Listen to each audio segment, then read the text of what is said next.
What's up, pilgrims? Welcome back to Wanderlusting Lawyer. I recently got a question asking me for my Camino Inglés itinerary. If you've been following on the channel, you know that I walked to the Camino Inglés over 5 days this past June.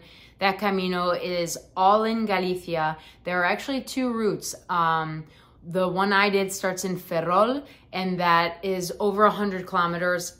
I think it's more like 125 based on my watch and everything, 130, but officially I think it's maybe 116.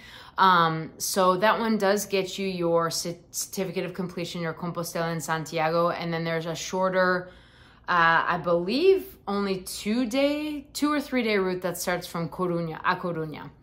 So I'm going to be talking about potential itineraries for the Camino Inglés. Thought that would be a good idea for a video since I haven't had a chance really to talk yet a lot in substance about my Camino Inglés. I'm gonna go over 3 itineraries for you. I'm gonna talk about the one that I did, the one that I think it's probably in Spanish pronounced Gronfe, but Gronze, Gronze, which is like one of the best websites about pretty much every Camino route ever.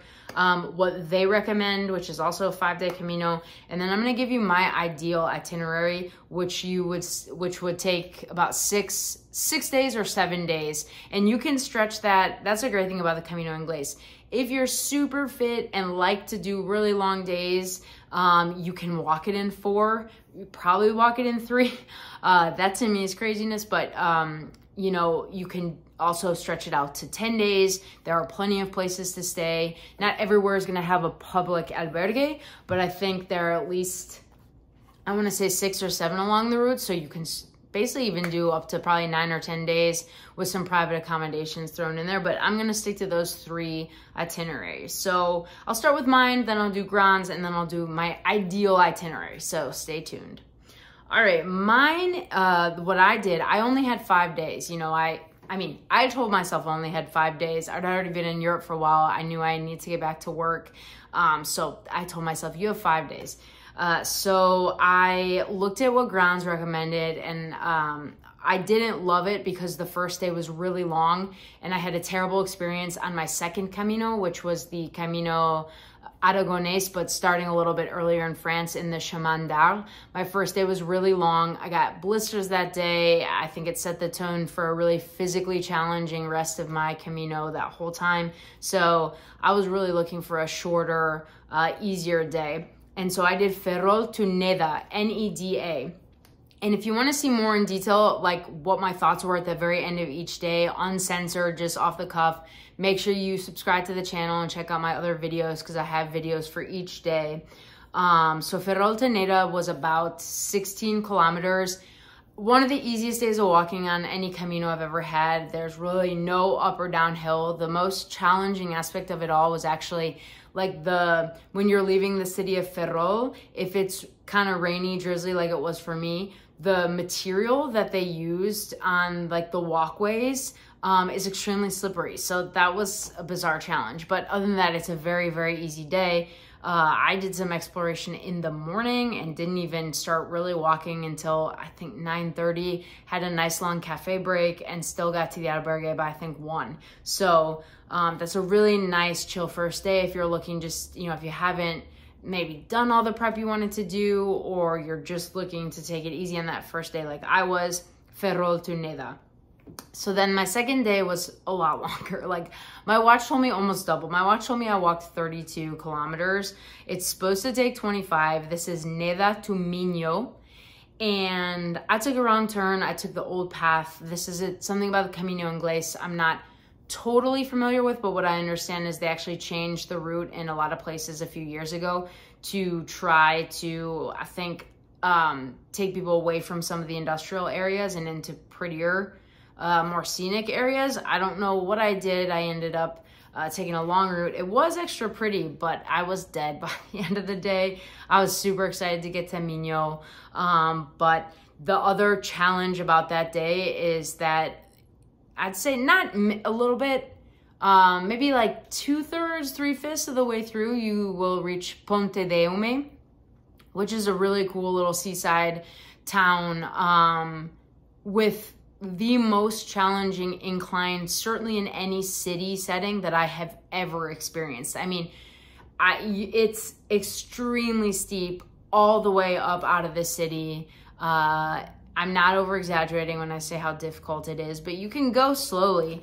But yeah, it was a challenge. So having that kind of smack, like even in the second half of my day, made that day a challenge. So just keep that in mind if you want to follow this itinerary. The nice thing though is that you know, if you stay in Ponte de Ome and you have to do that climb the next morning, I don't think I'd enjoy starting the day with that big of a challenge and be that sweaty. So I recommend, if you can, try to find accommodations that maybe are a little bit higher up in the town. I do understand that I've heard that they exist, so look into that. My third day was Miño to Presedo. Well, I say Presedo. There is an albergue there. I didn't stay there. I stayed at an accommodation a few kilometers away that actually came and picked me up at the albergue and dropped me off there again the next morning so I could continue my walk. I could have actually walked to the place I stayed, but it would have been, you know, all along the side of a sort of busy route, and I just wanted to walk the Camino. And so that's what I decided to do. That was another about 25-kilometer day. Definitely some, again, challenging uphills and downhills, but very pretty. You're, you know, in nature a lot, in the forest, and you see a lot of trees. And Galicia, if you have been there, if you've seen pictures, you know what I'm talking about. So that was my day 3. Presedo to Poulo was about 23, 24, 25 kilometers. Let me back up and say I structure my itinerary this way also because I wanted a chance to stay in, as many albergues as possible, because I know that this is not a super quiet route, but a quieter route than the Frances, and I really, really wanted pilgrim company. So I said, all right, albergue first 2 nights, then a really nice night of quiet rest the 3rd night, albergue, and then Santiago. So Poulo, as I have mentioned in my, I'm not sure which one I'll post first, but in my video where I discussed the bathroom situation on the Camino Inglés, Poulo is the newest albergue on the Camino Inglés. Back that up. Actually, it's in Ferrol. That was not open when I started. So the newest one is in Ferrol, in the starting point of the Camino Inglés. But Poulo was the newest one for a while. It's big, it's nice, it's new. So I wanted to stay there, and it's right on the path, which is really nice. So you're basically walking through a forest, and it's right there on the right. So I was really happy with that decision. And then that did leave a kind of longer day. The last day, I'm not totally sure. It's sometimes hard to figure out the numbers. It's anywhere between 25 and 30 kilometers from Poulo to Santiago. And I should have gotten started a little bit earlier. I should have taken a little bit shorter cafe breaks, but I was just enjoying my last day. It was a really sunny day, really pretty, and my feet were killing me by the end. But it was, you know, it was a good day. So there's nothing I regret about that itinerary. I think it's very doable if you have a moderate level of fitness. There are a lot of challenging uphills on the Camino Inglés, which a lot of people don't realize. It's a shorter Camino than the Camino Frances. And so that I think because the Camino Frances has days that just like get emblazoned in people's minds as being these huge challenges, like Sigüeroto, and obviously crossing the Pyrenees. It kind of takes these proportions in our mind, like that, the difficulty of that Camino, or certainly the Camino del Norte or the Primitivo. But the Inglés is challenging. Like, I got my heart up in many, many places, a lot of very, very long, challenging inclines. So 5 days is a doable amount of time. And if you are not like me and you actually would prefer to walk more in the beginning and less at the end, the Grand's itinerary recommendation might be perfect for you. So I'm just going to go through this quickly, and I'll stop and say something about the places that I didn't stay. So the first day is Ferrol to Pontedeume. So you're not stopping in Neda, and it ends up being 28 to 30 kilometers that first day. I will say though that there is apparently a bypass of Neda. There's like a bridge you can take to bypass that and cut off a few kilometers. I don't know if it's 3, 4, 5. It's a significant amount. I've said in other videos, I'm kind of a Camino purist. I like to do the trail, the whole thing for what it is. So I knew that I didn't want to do it that way. And I also was really happy with my choice to stay in Neda. It's a cute albergue. There are some nice options just right across the little bridge in the town called Naron. So I didn't want to do it that way, but that gives you a longer first day. You get a lot of kilometers under your feet. But then you have that infamous climb out of Ponte de Ome that I just discussed, so keep that in mind. A positive, though, about this route is that then your second day is Ponte de Ome to Betanzos in Spain, which is my favorite town on the entire Camino Inglés. It's this cute medieval city town. There is an incline when you first enter through the portico, I guess, and you know, you feel like you're entering a medieval walled city, and you climb up some and you get to the main plaza, and it's just so charming.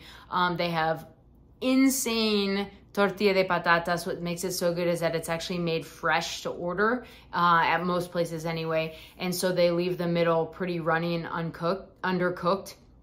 So the problem with that style is it's really hard to find it in a tapas portion. So if you are with somebody else, it's good to share, or multiple people. I found somewhere that served at least the half portion, the media ración. And so I ate half and they wrapped up half to go, and I just ate it later in the day, but it's delicious. You want to try it. And to me, that was the town that looked the most fun to spend a night in on the Camino Inglés. So if I were to do this Camino again, I think I would try to figure out, and I'll give you this in my ideal itinerary actually, but I would definitely try to spend a night in Betanzos. But because I had private accommodations when I was passing through Betanzos, and I knew I didn't have to worry about a bed rush or anything, I took my time. I think I spent 2 hours in the town just enjoying the sunshine, beer, tortilla. I ate and drank a lot that day.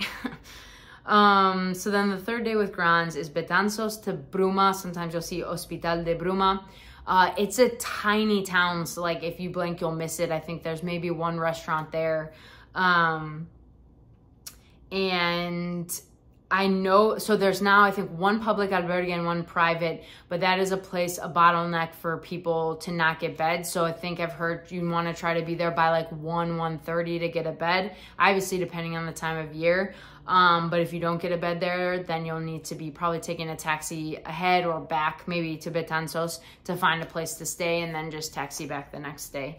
I can't say too much about Bruma other than, yeah, it looked really tiny.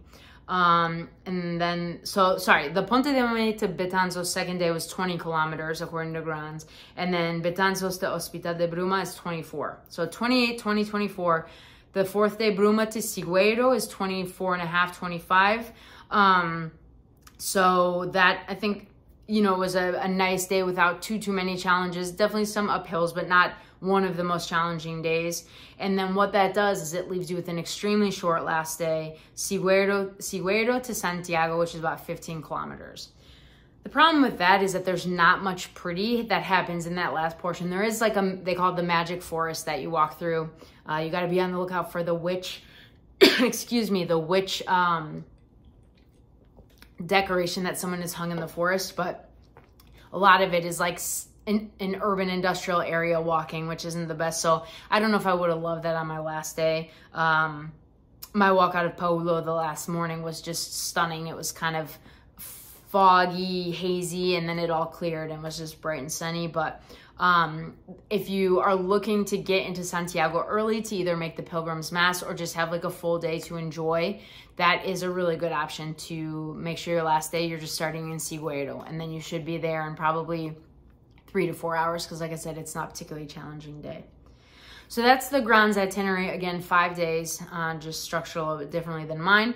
And now here's my ideal itinerary. And so ideally this would be a 6 or 7 day itinerary. And like I said, you can stretch it out longer, but I would do, and I'm gonna go quickly through this one. I would do Ferrol to Neda for that first day. You know, just have a nice day of walking. Again, I liked Naron. I thought that was a good, Neda was a good place to meet pilgrims that I then saw for the next few days. Day 2, Neda to Miño, which I did. And that is going to be a challenging day, definitely. But then I'm giving you on the third day, Miño to Betanzos. That's going to be definitely a much shorter day. You'll get to Betanzos by like late morning. You can just hang out, get some tortilla, have some whatever you like to drink in the awesome, you know, little square, and then go to the albergue there. I think the albergue is pretty decent. I didn't get a chance to see it, but then you get to spend the night in Betanzos, a short day to recover from the long prior day. Day 4 would be Betanzos to Presedo. Either the albergue in Presedo or stay like I did in another place that wasn't too far away. Presedo on the 5th day, Presedo to Poulo, which had the albergue I stayed in, and also has a really nice looking Casa Rural, which is like it's kind of like a B&B type place. They were fully booked for a wedding or some type of party. Know that if you're going to be coming into places like Saturday night, Friday night, the accommodations might be fully booked, especially in the summer. They tend to rent out for weddings and parties like that. But so that's Presedo to Poulo.